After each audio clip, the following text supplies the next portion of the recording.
Bom dia, boa tarde, boa noite, eu sou o Kleber Caverna e eu trouxe aqui mais uma parte daquela nossa sequência, né, que eu tinha começado com a apresentação de um livro e a sua interpretação. Olha, hoje nós vamos falar sobre esse aqui, ó, Cosmos, do Carl Sagan, tá? Esse livro aqui é muito interessante. Falar de Carl Sagan é muito interessante, né? Mas assim, ele tem muita coisa para falar. E eu escolhi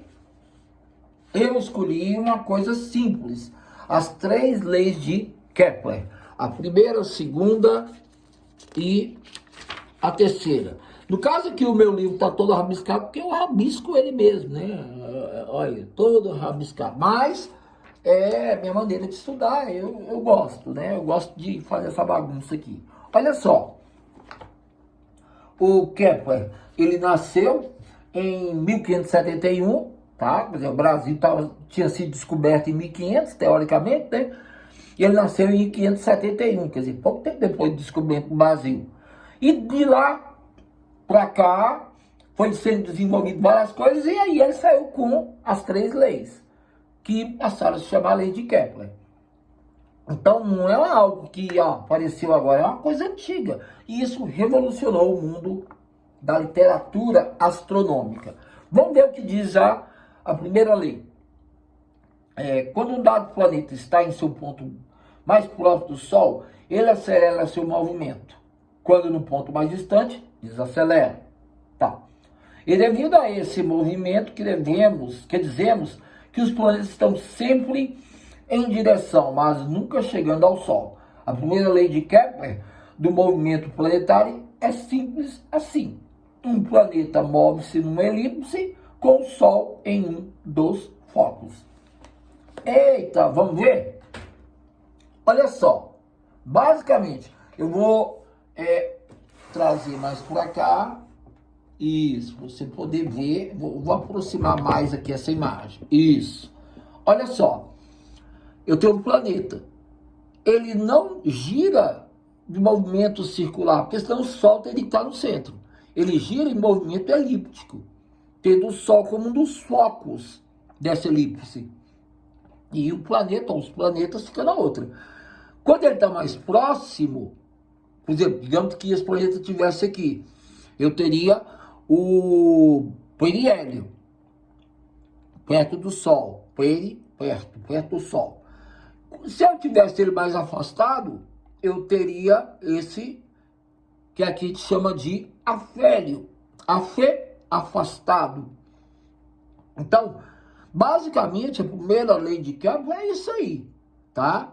O movimento dos planetas, tá? Se for pegar o pé da letra, ela diz o seguinte, que os planetas não descrevem órbita circular, pronto, mas sim elíptica.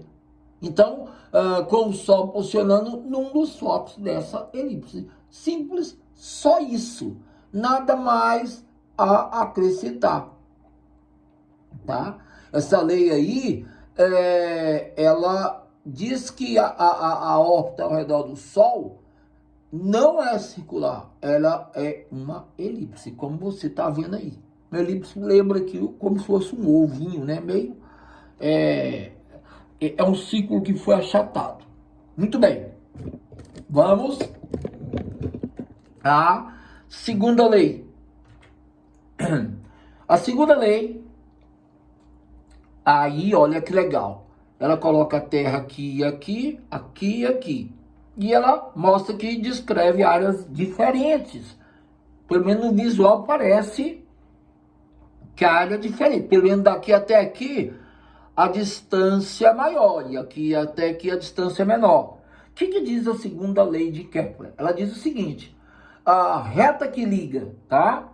No caso aqui, a reta que liga um planeta, no caso um planeta, Terra, sei lá, qualquer um, tá? Então assim, ao Sol, um planeta, no caso ao Sol, ela varre áreas iguais, no espaço, intervalos e tempos também iguais. Ou seja, apesar disso aqui parecer que é distante, a área aqui e a área aqui é igual. Então, basicamente, essa é a lei. Ele diz que quando está próximo do Sol, a gente acelera mais e anda mais rápido, mas a área é a mesma. E quando ele está mais afastado, ele desacelera menos, desacelera, né? E a área parece que ela é menor, mas não, ela é a mesma área aqui. Só que, por estar mais distante, anda menos, mas a área descrita é a mesma. Então, olha só, olha lá com tranquilidade, tá? Você tem o quê? Isso significando o quê? O que tem aí? Né? Bom, basicamente significa que o planeta se move mais rapidamente quando está perto do Sol, que é o periélio, que eu já tinha dito, e mais lentamente quando está mais longe, que no caso aí é o afélio. Então, essa é a segunda chamada lei de Kepler, tá? De Kepler. Essa lei aí, ela é muito, muito utilizada, tá ok? Vamos para terceira e última. Pronto. A terceira aí já é um pouquinho mais xarope, né? Porque ela envolve um pouquinho mais de entendimento. Olha só. O que ela traz? Vamos ver aqui. Olha só, agora olha com carinho, que é uma expressão, aí tem uma relação matemática, tá? Ela diz o seguinte: o quadrado do período de translação, o tempo, ou seja, que um planeta leva para dar sua volta, né, ao redor do Sol, no caso, é diretamente proporcional ao cubo da distância média, no caso, desse planeta ao Sol. Assim, a gente pode dizer o seguinte: quanto mais longe o planeta estiver do Sol, o afélio, maior será o tempo que ele levará para percorrer a órbita. E quanto mais próximo, mais tempo. Menos tempo ele vai gastar. Ou seja, por exemplo, um planeta como Mercúrio, ele está próximo do Sol. Ele vai descrever a sua translação ao redor do Sol muito mais rápido do que, por exemplo, o último planeta, que é Netuno.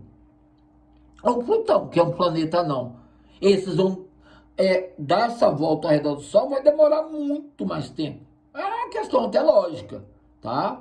Essa lei aí, ó, conforme acontece esse movimento orbital, a distância entre a Terra e o Sol sofre uma mudança. Quando a Terra está no afélio, a gente pode observar, ver, né, que é possível perceber uma distância bem grande entre ela e o Sol. Mas quando ele está no periélio, a distância fica bem curtinha. Então, no afélio, uma distância muito grande, que é o afélio afastado, e no periélio, a distância mais curtinha, essa distância mais próxima, tá? A gente tem que imaginar esse desenho aí como assim, como se fosse um ovo terra-sol. E a gente imagina que as suas medições, né, no caso das terras, estejam andando pela linha do ovo. Então você imagina que tanto o Sol como, no caso, o planeta, pode ser a Terra, pode ser qualquer um. Tá? A gente vai perceber que conforme a Terra vai caminhando, as linhas imaginárias desenhando, elas vão mudando de tamanho. Mais próximo do Sol, ela vai mais rápido, né? Você já percebe que o tamanho, a distância percorrida é maior, e quanto mais afastado, você percebe que a distância percorrida é menor. Olha só o que diz aqui, eu já vou aproveitar aqui e lembrar a segunda e a terceira. A segunda: quando está próximo do Sol, num dado período, ele percorre um arco mais extenso. Porém, a área que ele varre naquele arco não é muito grande porque está próximo do Sol. E aí, continua. Quando o planeta está distante do Sol, ele percorre um arco menor naquele mesmo tempo, mas a área varrida parece maior. Nesse caso aqui, ele fala que esta é a segunda lei de Kepler, do movimento planetário. Os planetas varrem áreas iguais em tempos iguais. É isso, tá? Aí, ele complementa com a terceira lei, tá? Vamos ver aqui que ele diz o seguinte: A terceira lei, ou lei harmônica, assim que ele chama, declara que o quadrado do período de um planeta, ou seja, o tempo que leva para completar a órbita, é proporcional ao cubo de sua distância média ao Sol. Quanto mais distante o planeta, mais devagar, entendeu? Um planeta mais próximo roda mais rápido do que um planeta mais longe, né? Mais distante, melhor dizendo. E assim, mais distante que o planeta. Então, vou repetir. É proporcional ao cubo de sua distância média ao Sol. Quanto mais distante o planeta, mais devagar ele se move, porém, de acordo com essa lei matemática aí, tá? Ele cita que P2 é igual a 3, em P representa o período da revolução do planeta em torno do Sol, medido em anos, e a distância média do planeta e do Sol, medida em unidades astronômicas.